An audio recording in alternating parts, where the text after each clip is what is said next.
யாழ்ப்பாணத்தில் இன்று நடைபெற்ற ஊடக சந்திப்பில் எதிர்க்கட்சிகளின் கருத்துக்களுக்கு கடற்றொழில் அமைச்சர் ராமலிங்கம் சந்திரசேகர் பதிலளித்தார். சஜித் பிரேமதாஸ் அவர்களுக்கு இன்றைக்கு அவர்கள் கூறுகின்றார்கள், நாட்டில் பொருளாதார நெருக்கடி ஏற்பட்டிருக்கின்றது.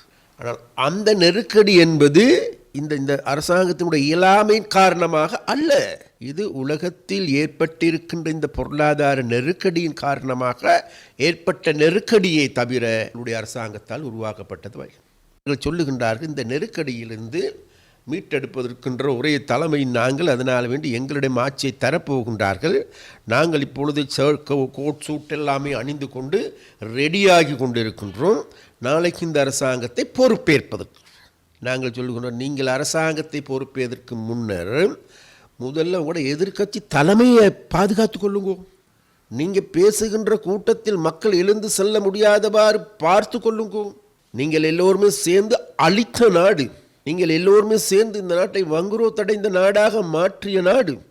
அந்த நாட்டை, அந்த பொருளாதாரத்தை இன்றைக்கு நாங்கள் கட்டியெழுப்பியிருக்கிறோம்.